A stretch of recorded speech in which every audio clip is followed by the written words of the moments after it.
فاسألوا أهل الذكر إن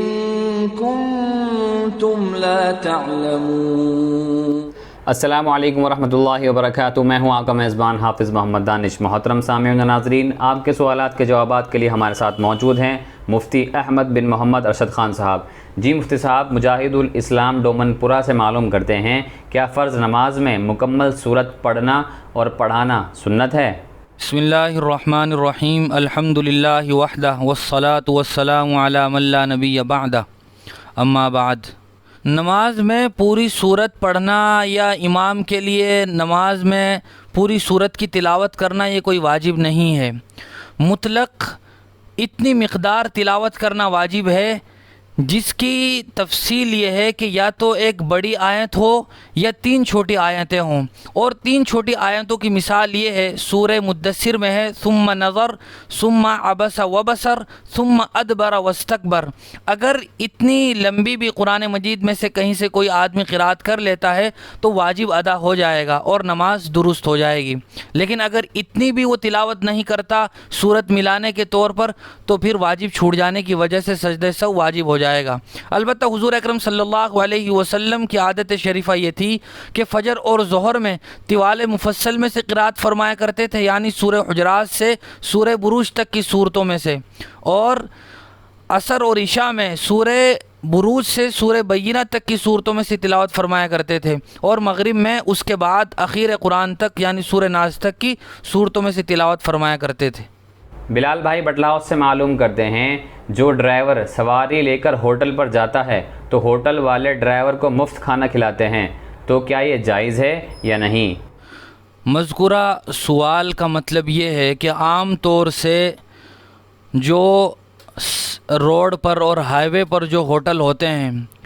ڈرائیور اپنی گاڑیوں میں جو سواری لے کر سفر کرتے ہیں، اگر وہ سواری ان ہوٹلوں پر روکتے ہیں اور وہ سواری وہاں کھانا کھاتی ہے تو ہوٹل والے ڈرائیور کو، کنڈکٹر کو فری کھانا کھلاتے ہیں، عام طور سے ایسا ہوتا ہے۔ تو اس کے لیے بنیادی بات یہ ہے کہ اگر ڈرائیور کا ہوٹل والے سے یہ معاملہ طے ہو جائے کہ میں تمہارے پاس کھانے والے آدمی لے کر آؤں گا، تم مجھے اس پر اتنا کمیشن دو گے، اتنی اجرت یا میری مزدوری دو گے، تو اس طرح طے کرنے کے بعد ڈرائیور اگر کھانا کھاتا ہے تو یہ اس کے لیے جائز ہے، چونکہ یہ اجارے کی ایک شکل ہے، یعنی کرائے پر دینے کی، اور اجارے کے لیے ضروری ہوتا ہے کہ پورا معاملہ طے ہو جائے۔ اگر ڈرائیور کا ہوٹل والے کے ساتھ معاملہ طے ہو جاتا ہے پھر ڈرائیور وہاں کھانا کھاتا ہے تو یہ جائز ہے، اور اگر کوئی معاملہ طے نہیں ہوا اور ڈرائیور سواری لے کر ہوٹل پر جاتا ہے، ڈرائیور کو تو کھانا مفت مل جاتا ہے لیکن ہوٹل والا سواری والوں سے زیادہ پیسے وصول کرتا ہے، تو پھر اس طرح کی شکل جائز نہیں ہے، اور ڈرائیور کے لیے بھی اس طرح کا کھانا کھانا جائز نہیں ہوگا۔ بھائی ندیم کوٹیسرا سے معلوم کرتے ہیں، بہت سے لوگ کہتے ہیں کہ حضرت حسین رضی اللہ عنہ اور ان کے اہل خانہ میدان کربلا میں پیاسے شہید ہو گئے، یہ بات کس حد تک درست ہے؟ 10 محرم الحرام کو نواسہ رسول صلی اللہ علیہ وسلم حضرت حسین رضی اللہ تعالی عنہ کی دردناک اور المناک شہادت کا واقعہ پیش آیا تھا۔ یہ تاریخ اسلام کا ایک بہت ہی دردناک سانحہ ہے کہ حضور اکرم صلی اللہ علیہ وسلم کے نواسے کو ظالمانہ طریقے سے شہید کر دیا گیا، لیکن عام طور سے اس واقعے کو بیان کرتے ہوئے بہت ساری باتیں ایسی بیان کی جاتی ہے کہ جو صحیح نہیں ہے۔ انہی میں سے ایک بات یہ بھی ہے کہ حضرت حسین رضی اللہ تعالی عنہ اور ان کے خاندان کے لوگ پیاسے شہید کر دیے گئے تھے اور ان کو پیاسا تڑپایا گیا تھا۔ یہ بات کسی صحیح روایت سے ثابت نہیں ہے، بلکہ یہ بات کتابوں میں موجود ہے کہ حضرت حسین رضی اللہ تعالی عنہ کربلا کے میدان میں پانی کے ذریعے سے وضو فرمایا کرتے تھے، کوئی تیمم نہیں کرتے تھے۔ تو جو آدمی پانی سے وضو کرتا ہو، یہ اس بات کی دلیل ہے کہ وہاں پانی ضرورت کے مطابق موجود تھا۔ اسی طرح دوسری بات یہ بھی بیان کی جاتی ہے کہ حضرت حسین رضی اللہ تعالی عنہ کے ساتھ جو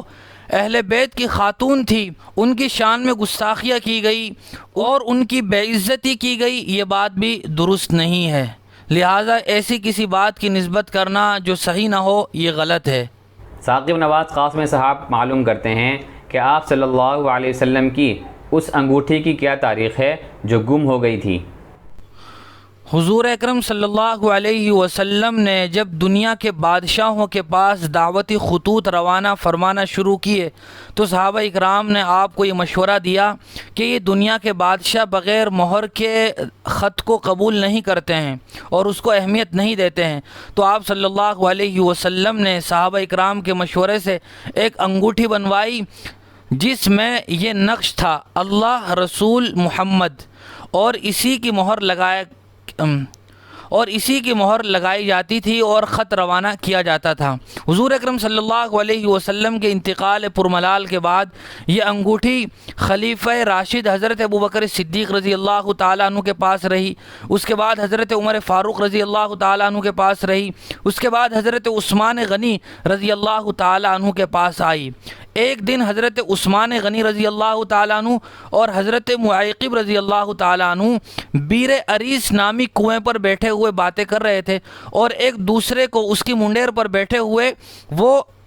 انگوٹھی دے رہے تھے۔ دیتے دیتے وہ انگوٹھی اس کنویں میں گر گئی، پھر بہت تلاش کے بعد بھی وہ انگوٹھی نہ مل سکی، لہٰذا یہ انگوٹھی گم ہو گئی۔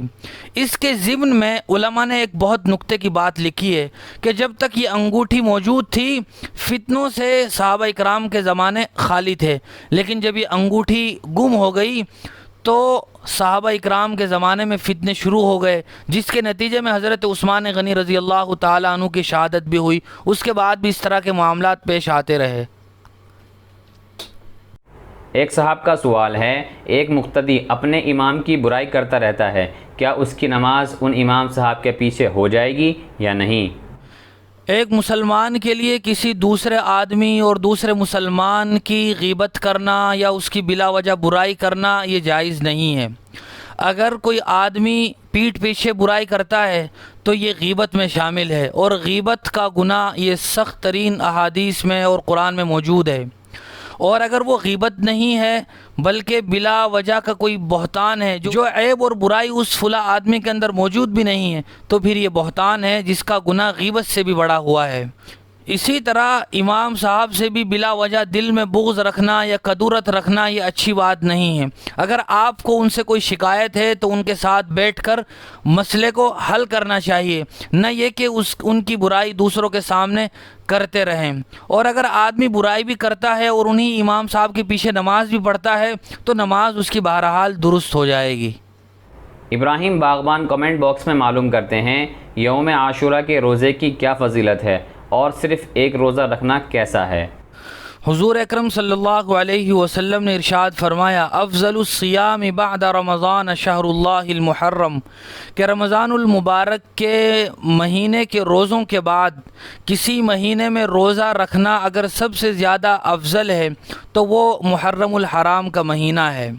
اسی طرح حضور اکرم صلی اللہ علیہ وسلم جب مکۃ المکرمہ میں تھے، اسی طرح جب آپ ہجرت فرما کے مدینۃ المنورہ تشریف لے گئے اور ابھی تک رمضان المبارک کے روزے فرض نہیں ہوئے تھے تو عاشورہ کا روزہ فرض تھا اور آپ اہتمام کے ساتھ روزہ رکھا کرتے تھے۔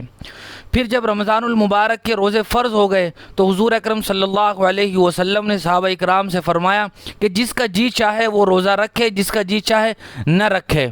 اسی طرح حضور اکرم صلی اللہ علیہ وسلم نے صحابہ اکرام کو اس روزے کی تاکید بھی فرمائی ہے، اس لیے صحابہ اکرام بھی اہتمام کے ساتھ یہ روزہ رکھا کرتے تھے، لہٰذا ماہ محرم الحرام کا یہ روزہ رکھنا مسنون ہے۔